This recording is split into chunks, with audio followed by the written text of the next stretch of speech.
जय Hind everyone. Welcome to online class of Shri Ram public school. Dear student, मैं अल्पना पांडे आज आप लोग को आपकी पाठ पुस्तक क्षितिज का पाठ 8 पढ़ाएंगे, जिसका नाम है कन्यादान। बच्चों, कन्यादान के कवि जो हैं वह हैं ऋतुराज।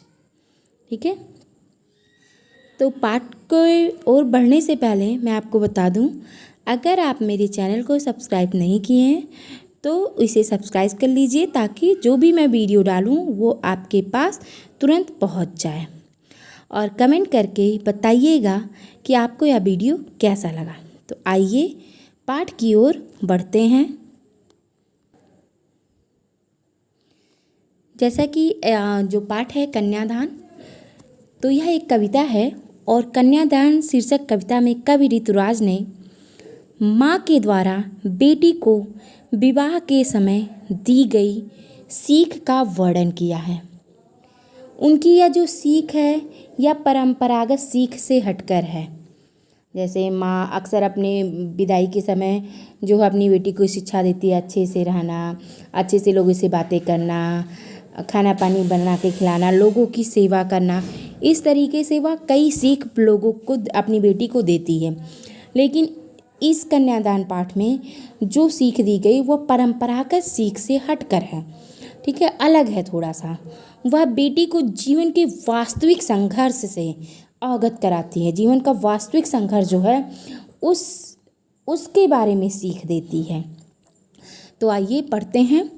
कितना प्रामाणिक था उसका दुख लड़की को दान में देते वक्त, जैसे वही उसकी अंतिम पूंजी हो। तो यहाँ प्रामाणिक का जो अर्थ है वह है यथार्थ या वास्तविक, यानी क्या वास्तविकता है, क्या यथार्थ है। ठीक है, यहाँ पे कवि ने कहा है कि जब लड़की के कन्यादान का समय आता है तो उस समय उसकी माँ का दुखी होना स्वाभाविक है। उसकी माँ का जो दुख है वह वास्तविक दुख है, यथार्थ दुख है। उसका दुखी होना एक तरीके से बहुत ही ज़्यादा स्वाभाविक है। ऐसा लगता है कि लड़की का दान देते समय कि वही उसकी अंतिम पूंजी हो।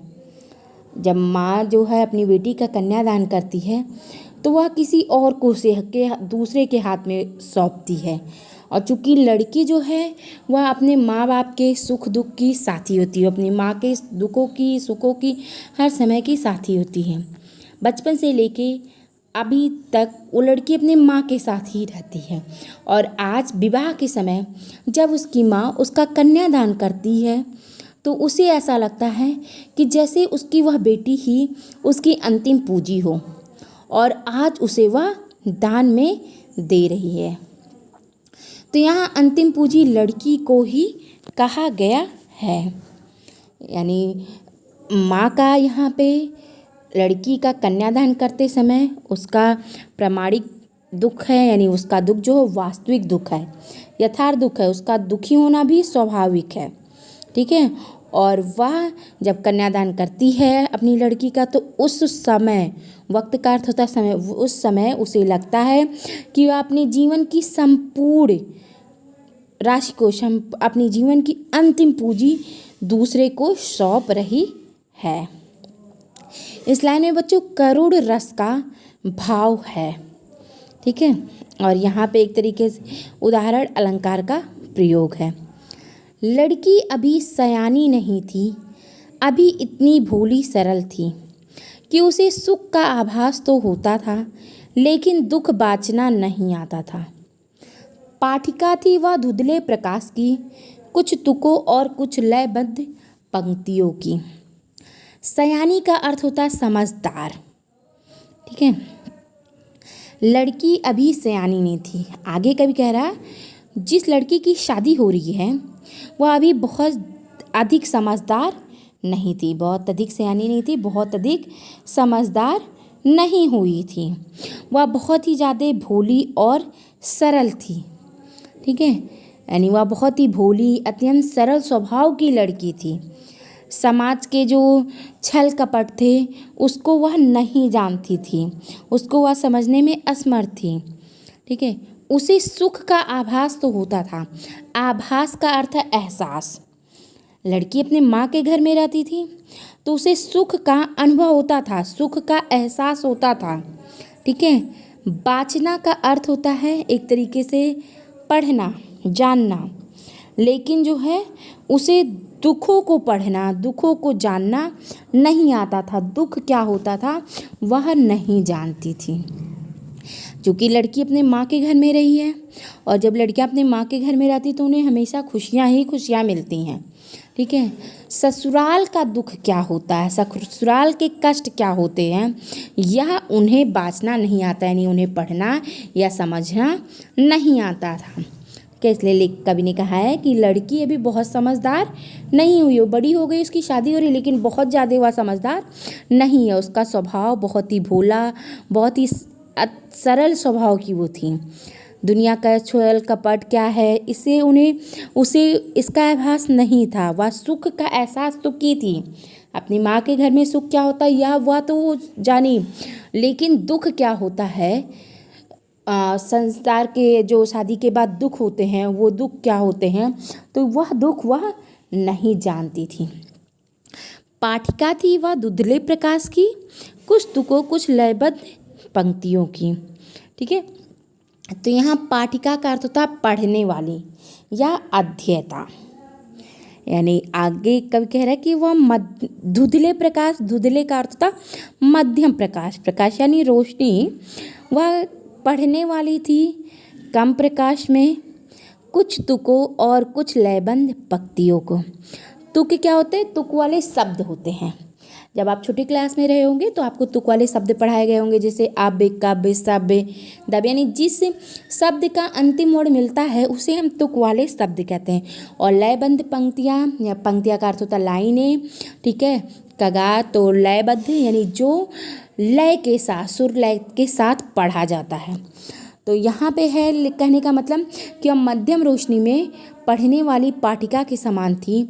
क्या पढ़ने वाली, सामाजिक जीवन की उसे कोई विशेष पहचान नहीं थी। यानी वह जो स्त्री जीवन के परंपरागत जीवन है, बधी बधाई परपीटी का ज्ञान है, परंपरागत शैली का जो थोड़ा बहुत ज्ञान है, वह उसे पढ़ने वाली थी, जानने वाली थी। यानी एक तरीके से लेखक का कहने का मतलब है कि स्त्री की परंपरागत शैली का उसे बहुत ही थोड़ा ज्ञान है, वह बहुत ही कम जानने वाली है।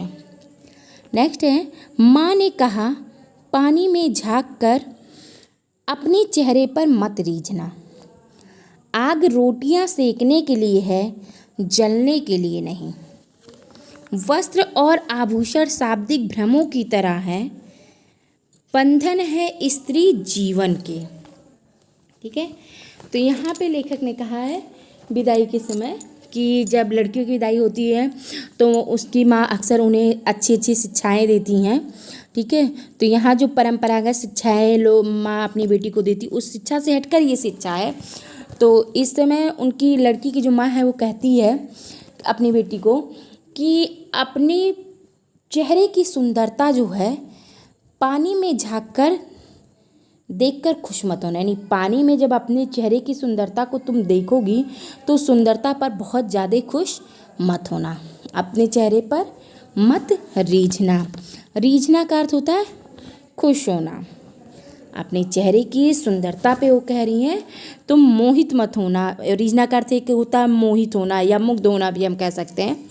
तो माँ कह रही है कि जब तुम पानी में झाँकोगी और अपने चेहरे की सुंदरता को देखोगी तो उस चेहरे पर बहुत सुंदरता पर बहुत खुश मत होना, बहुत मोहित मत होना।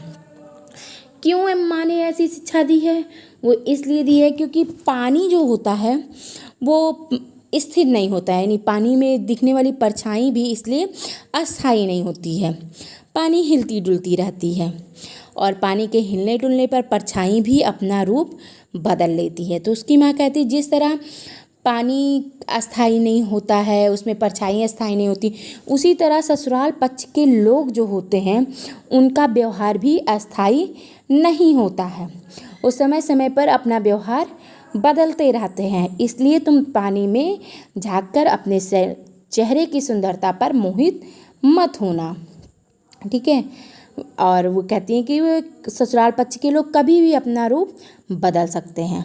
आगे कह रही माँ, आग रोटियां सेकने के लिए है, जलने के लिए नहीं होती है। यानी जो घर की आग होती है वो क्या होती है, रोटी सेकने के लिए होती है। माँ अपनी बेटी को शिक्षा दे रही है कि घर में जो आग होती है वह रोटी सेकने के लिए होती है, जलने के लिए नहीं होती है।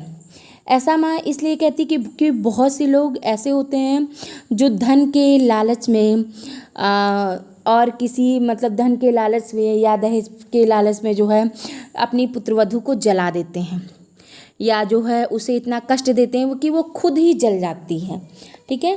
तो इस यहाँ पे एक तरीके से दहेज का विरोध किया गया है।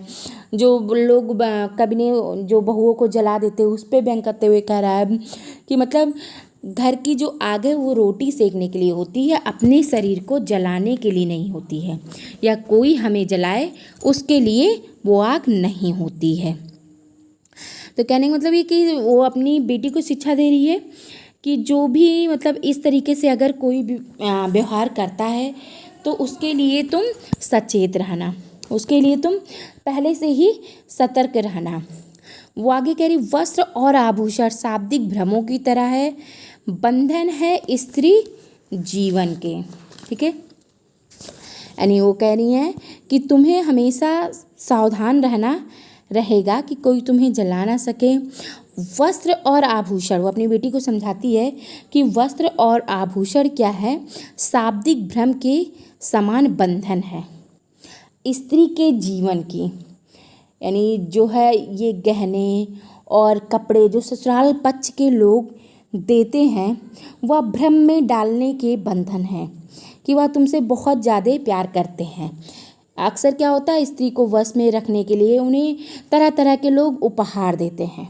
ठीक है। तो वो अपनी बेटी को शिक्षा दे रही है कि तुम वस्त्रों में और कपड़े के भ्रम जाल में मत पड़ना। तुम ससुराल पक्ष की मीठी बातों की असलियत को समझना कि वो तुम्हारे साथ कैसा व्यवहार करना चाह रहे हैं। कभी भी तुम भ्रम में मत पड़ना। वो लड़की को समझा रही हैं अपनी कि यह इस वस्त्राभूषण दोनों ही एक तरीके से बंधन है स्त्रियों के जीवन के। जो स्त्रियां जो है क्या करती हैं कि इनके लोभ में आ जाती हैं, लेकिन तुम्हें इस तरह के लोभ में नहीं पड़ना है। आगे माँ कह रही है, माँ ने कहा लड़की होना पर लड़की जैसा दिखाई मत देना। ठीक है। तो यहाँ पे जो है फिर उसकी माँ जो है अपनी बेटी को शिक्षा दे रही है कि तुम लड़की हो। ठीक है। लड़की होना पर लड़की की तरह दिखाई मत देना। इसका मतलब ये है कि लड़कियां बहुत ही सुंदर होती हैं, बहुत ही कोमल होती हैं। ठीक है। तो कह रही हैं कि तुम लड़की हो, लड़की बनके हुई हो, दर हो, ठीक है, लेकिन तुम लड़की की तरह दिखाई देने वाला काम मत करो। यानी जैसे लड़कियां कोमल, सौम्यता और आदर्शों से भरी पूरी संस्कार से भरी हुई होती हैं। ठीक है। दुर्बल होती हैं, कमज़ोर होती हैं और एक तरीके से जो परंपरागत शिक्षाओं को अपनाने वाली होती हैं, उस तरीके से तुम्हें दिखाई नहीं देना, उस तरीके से तुम्हें नहीं होना है।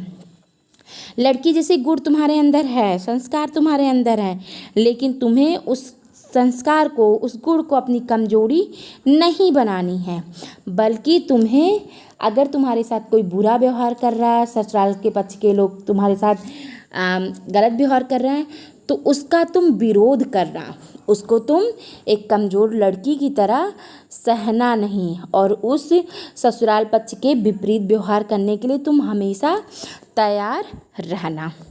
तो बच्चों ये तो था कन्यादान पाठ का व्याख्या। ठीक है। इसे आप पढ़िएगा। Thank you and have a nice day.